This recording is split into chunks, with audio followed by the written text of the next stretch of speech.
Ladies and gentlemen, welcome back to the Crypto News Podcast. We're buzzing as always. And today we have Nick Saponaro on for round 3.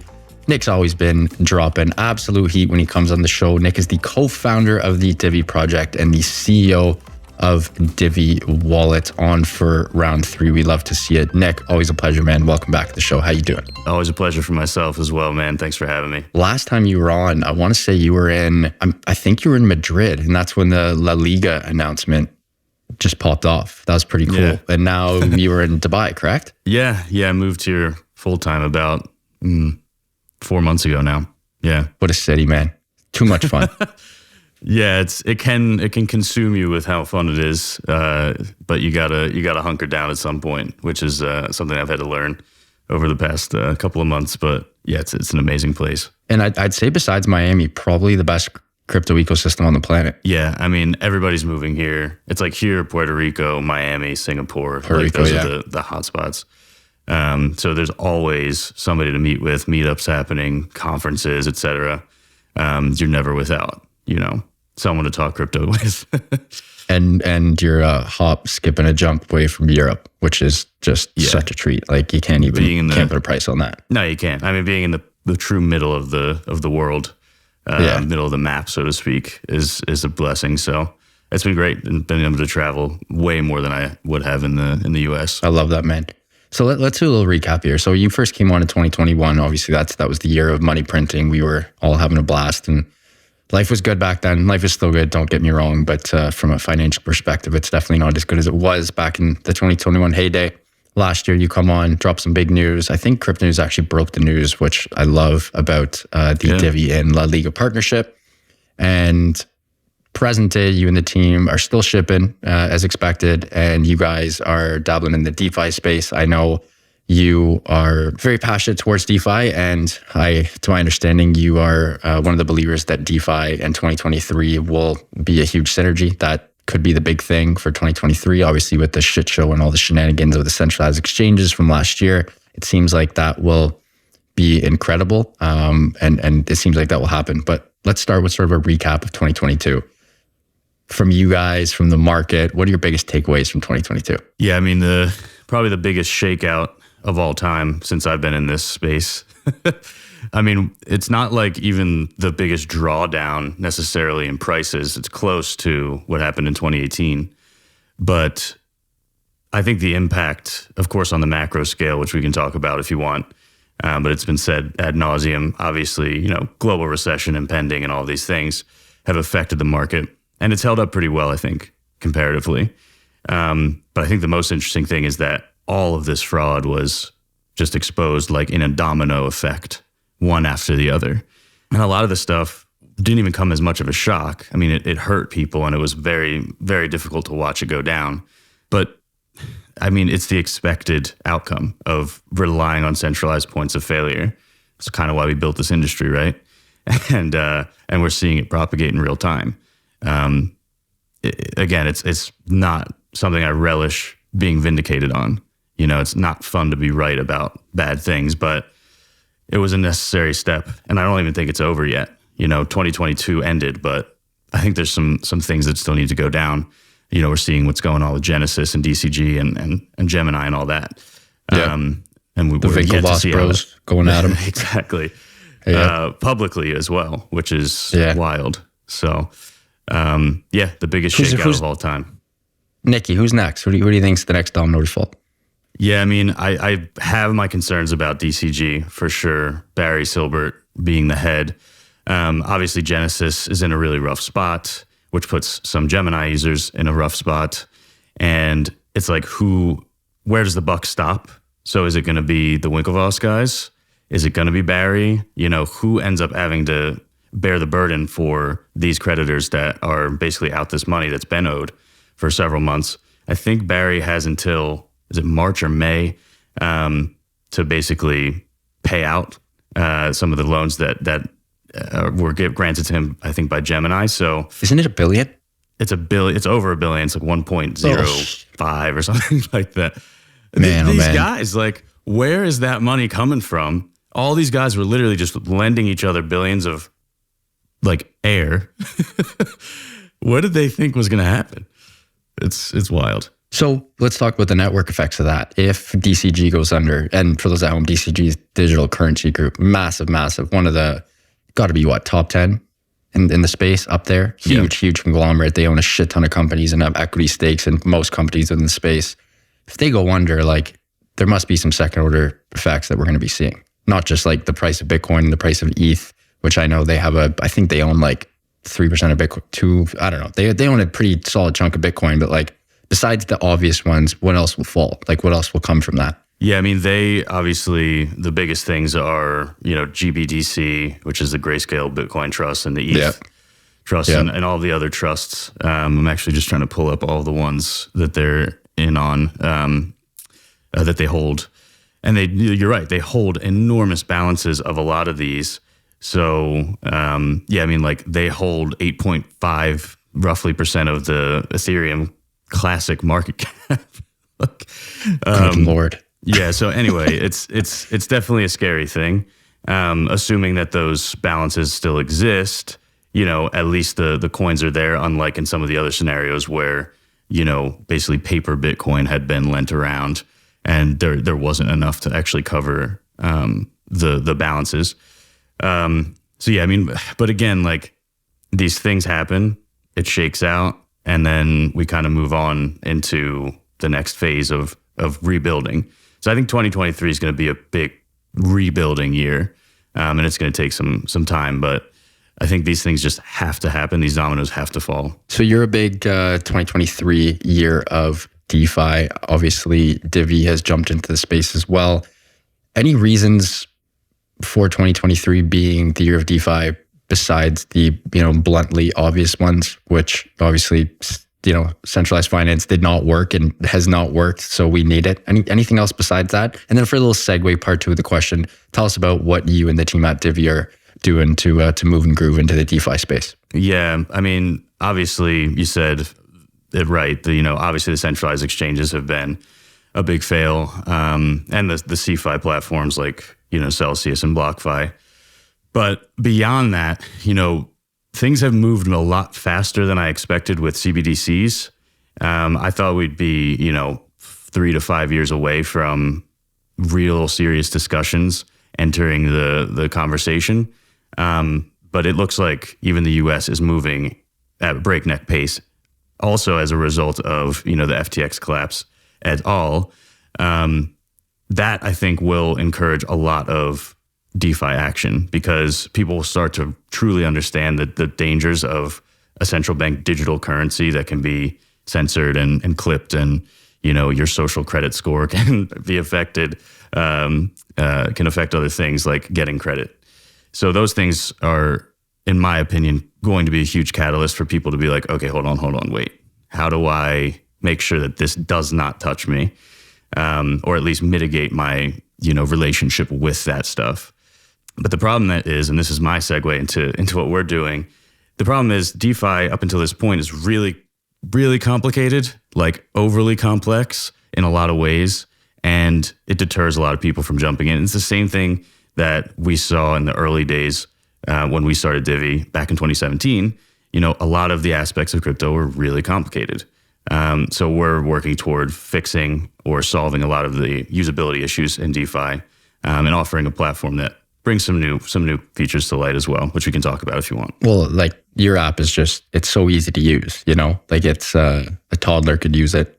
I mean, you probably got to be 18 to use it, but that's for those at home, and that, Nick, even for you, like, how many people have you onboarded to DeFi without your app? It's literal nightmare fuel. Like, you're hooped. It's all right. So first you got to get a centralized exchange, and you need to onboard your fiat to crypto. Then you need to send it to MetaMask. Then you need to send it to whatever DeFi platform you're using.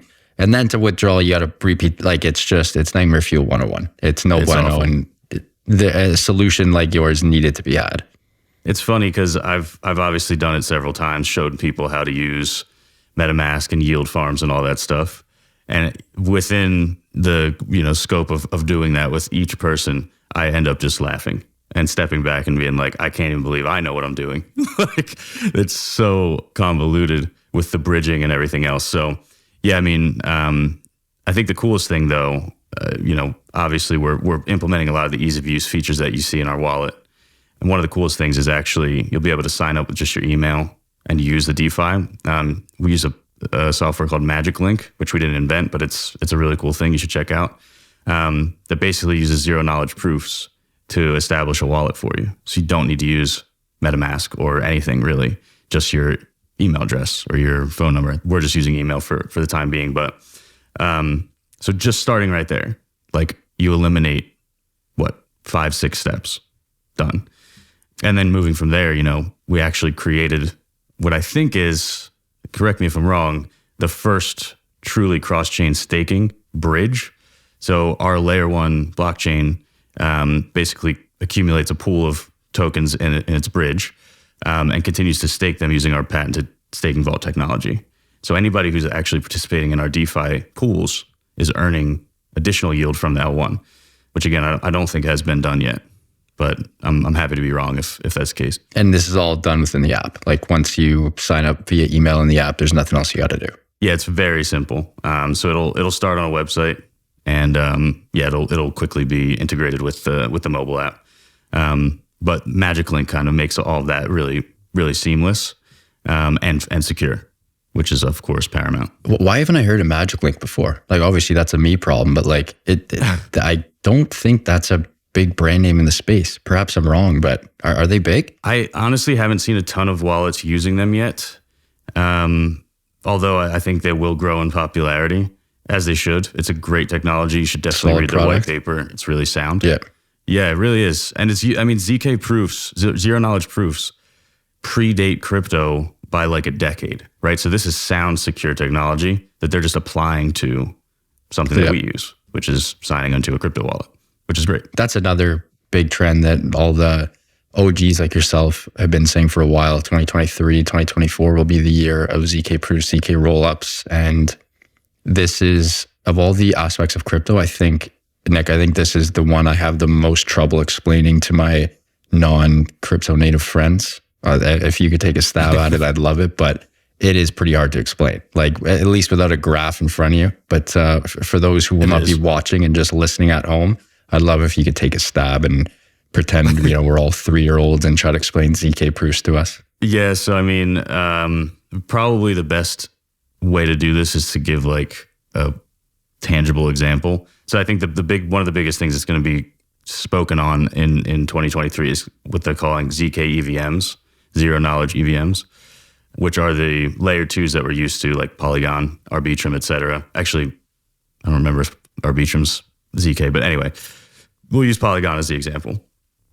Right now, if you want to bridge to Polygon from Ethereum, right, you have to go to Polygon's bridge. It uses a smart contract and like basically, holds the tokens from Ethereum's blockchain and puts them on, mints them on the Polygon chain. And vice versa, when you leave Polygon, it burns those tokens and gives you back your coins. That's how it's done now with bridges. It's a problem because, as we've seen, bridges get hacked all the time. With zero knowledge proofs and ZK EVMs, as they come to fruition, you'll be able to bridge between blockchains seamlessly without having to lock the coins it becomes a centralized point of failure, right, in the bridge. And it does this essentially by creating a relationship between the data. So it's like if I want to sign into a website and I want to use my phone to do it, I know my phone is secure because it's in my hand. I know my computer is secure because it's in front of me. There's nothing in between it. So that's basically what a ZK proof is doing, sort of. It's creating a relationship between two things that are only known to each other and can only be verified by one another. So that's kind of extremely reductive, but it's my best stab at it. That's pretty friggin' well done. And the thing that really intrigues and interests me with ZK proofs and ZK rollups, just ZK tech, I guess to be more specific, is the multitude of use cases. Like this isn't just crypto specific. This is, privacy and data is at the paramount of people's minds right now. It's just everyone's aware of how, big Web2 companies have been farming our data and making trillions of dollars off of it. And the Gen Pop is finally being cognizant, hey, that should probably stop. And ZK Tech is sort of the catalyst and is the literal technology that can allow our data to be shared with only the party that it needs to be shared with without anyone else getting access to it. And again, like when you explain it like that, you did a great job and it's pretty easy. But when you sort of, pop open the hood and look at the tech, I'm just like, that's a little out of my pay grade, It's pretty bananas. It is crazy. I mean, it's high level cryptography, a lot of math.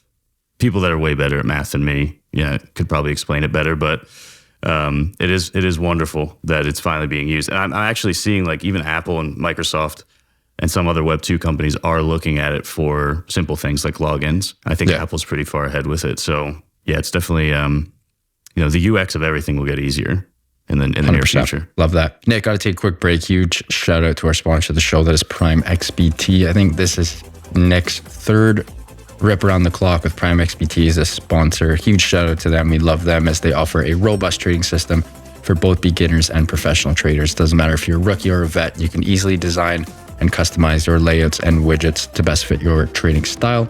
Prime XBT is also running an exclusive promo for listeners of the Crypto News podcast.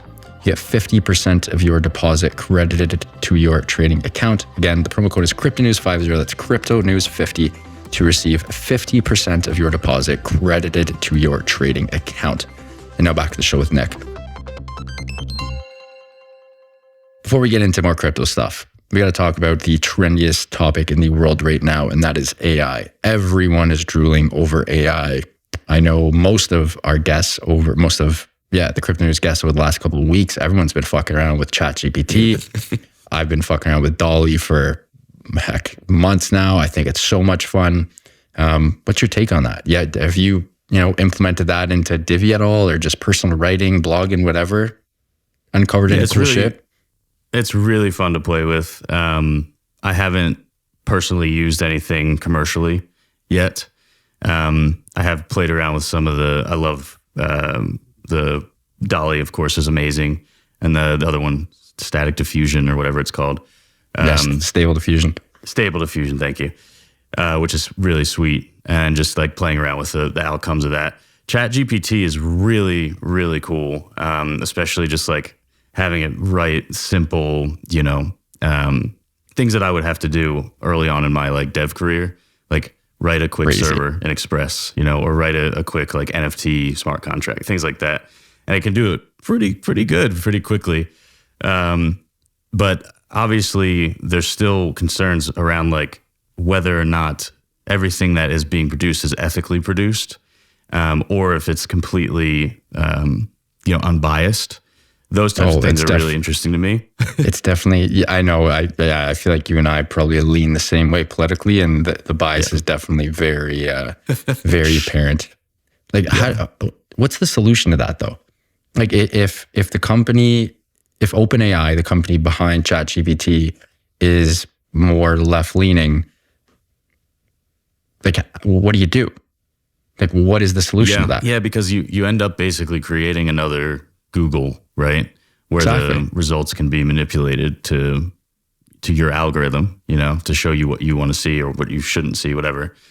I mean, that debate is going to take a long time. Even Elon Musk, has been involved in the ethical AI debate. But I think the real answer is like AGI, right? An actual intelligence, not something that just like basically rips something from general knowledge and regurgitates it. But that gets into a whole other swath of issues, like what happens if it totally becomes sentient and all that kind of stuff. So that's the scary shit though. AGI is like, and the scary thing with that is we're 2-3 years away from like a legitimate model being out. Right. It's gotten so much further than I expected it would. And all of these things have. Quantum computing as well is way further ahead than I thought it would be at this point. And all of these things start to interconnect, right? Yeah. If an AGI gets access to quantum computing, it can learn faster than anything, right? Which could be really, really troublesome. So, I mean, people are going to be on this much better than I can. I'm not smart enough, to be honest, to solve that problem. That's like solving the world's problems all in one, but it is fun to watch. It'd be pretty sick if AGI could like come up with a cure for cancer or any of the big four diseases that kill, 80% of humans.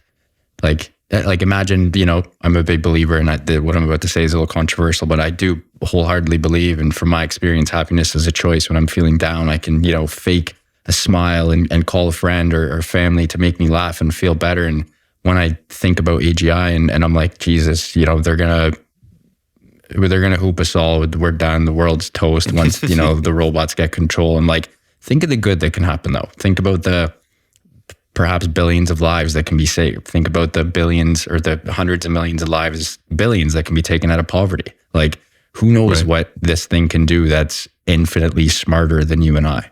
It's cool to think about. It is. I like that outlook. I like that perspective. That's cool. Definitely positive. It's a choice. Like, I'm not going to be a negative Nancy and just let AI run my show, but very interesting to talk about. You've been in Bitcoin for a hot minute. I don't even think I've discussed Bitcoin. It's probably been a month since it's even been brought up on the pod. There's just been so many other trendy subjects, and especially the FTX fallout, and then AI, and of course, a bunch of different other things, and then 2023, recaps. What's been going on with Bitcoin recently? What's new? I see a lot of the Bitcoin devs have been hacked recently. It's like, guys, that's you're a spokesperson for the friggin' community. You probably shouldn't be getting hacked. Should probably not have your Bitcoin on a friggin' hot wallet. But what's the recent news there? Any price predictions? Any hot takes? What do you got for us in regards to Bitcoin? Yes, obviously that one dev recently lost his PGP key, or his PGP key became compromised, which is awful. But yeah, you're right. I mean, you're like a self-custody maxi, right? You're an expert in this. Should definitely be on hardware wallet or paper wallet, something that's completely air-gapped and inaccessible. Anyway, tragedy, obviously. Never like to see that happen. Bitcoin, though, I mean, it's just been flat. And which is, to put a positive spin on it, pretty remarkable considering the market's outlook. I was actually just before this call reading through some of the big banks' macro outlooks for 2023. And, they all basically spout the same thing. Recession is pretty much imminent in most of the world, maybe not the US, but probably. Maybe we'll start to see some recovery, toward the end of the year, but no Fed cuts or anything, rate cuts or anything are predicted. So the macro outlook is grim-ish. And yet Bitcoin is just holding strong, even if it's flat, even if the price action is boring. Like, what? Bueno. It's crazy. But I think that's a lot of that is it's hard money, right? It's owed a debt of gratitude from the crypto community for how strong it is, for its mathematical, strength and prowess and in Satoshi's deployment. So, and I know there are some institutions buying at the moment, but yeah, I mean, it's proven a lot. So I think we will start to see a bit of an uptick toward the end of the year. I'd say like November-ish, around maybe this time even next year. But I think this is going to be a relatively boring year for Bitcoin. Yeah, you and I are in the same yacht. It's all the non-maxis. Pretty much everyone in the space just needs to give a huge thanks to Bitcoin, because when Bitcoin goes up and down, the whole market goes up and down, And like Bitcoin's held very friggin' strong. And if it didn't, everything else would be beyond hooped. Like 90% drop downs. We've already seen 50% almost across the board for everything, but like it would be 90+% on every single coin. It's huge, and it's really not talked about enough. The one thing that I'm curious about, and a hell of a lot more than me, is like the new tech or new updates.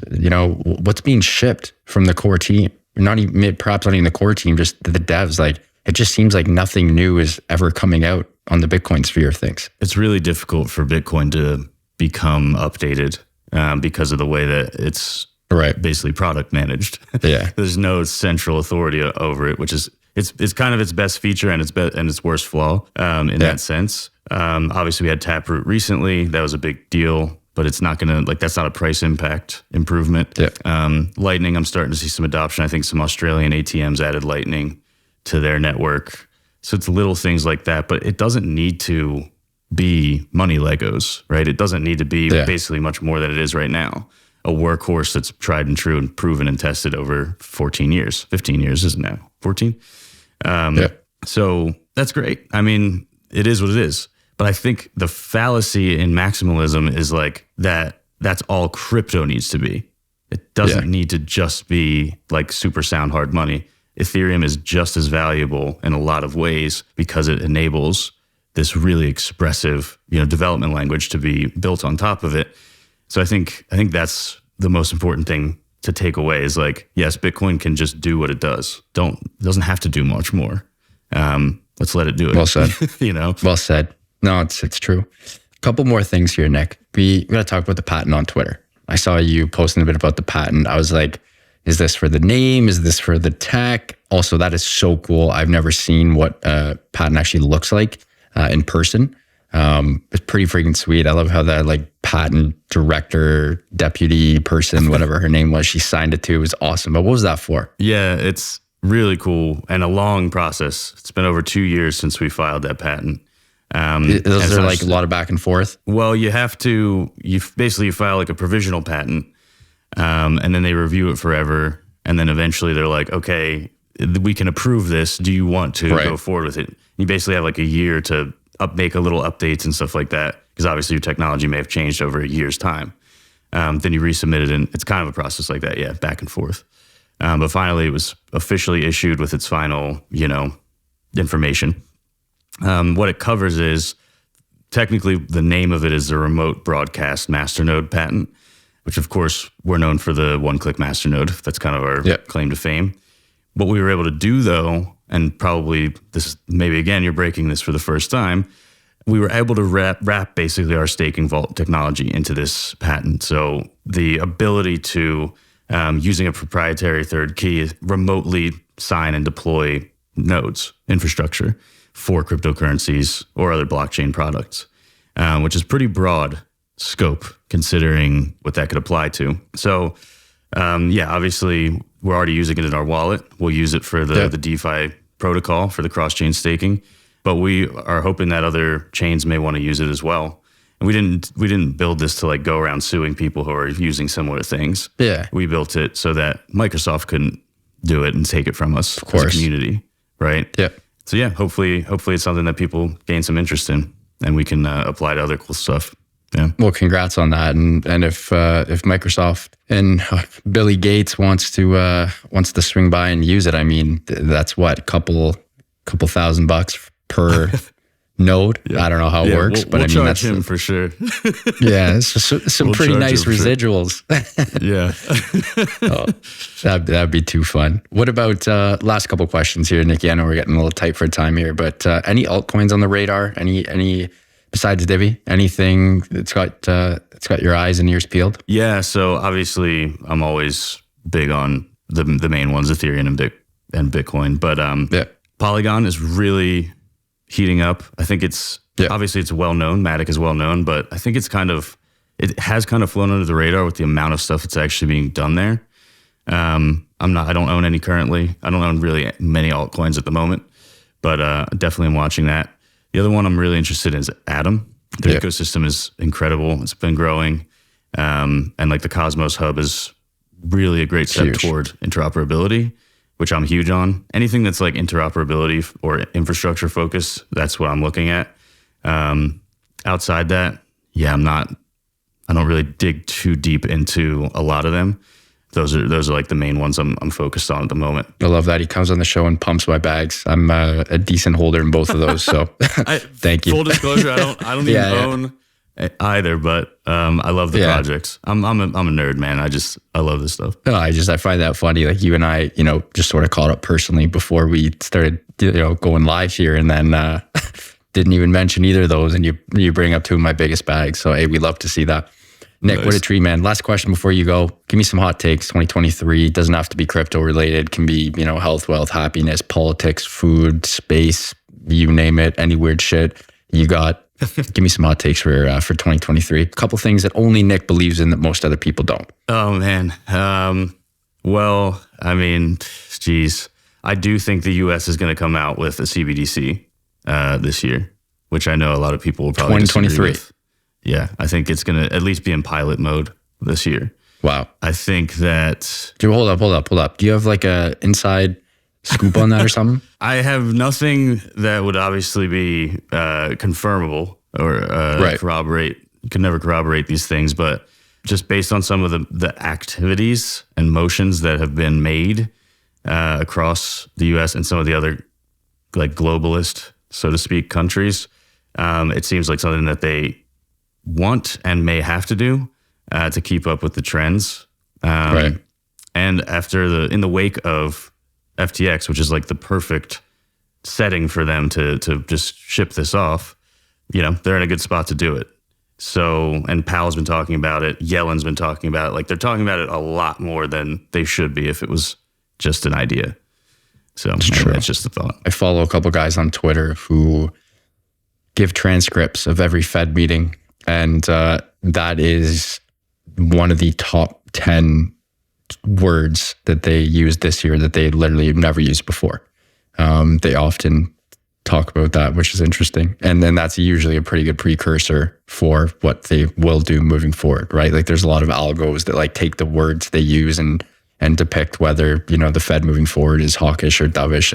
And that's one of the words they use. So pretty interesting stuff. Nick, you're the man. Appreciate you coming on as always, bro.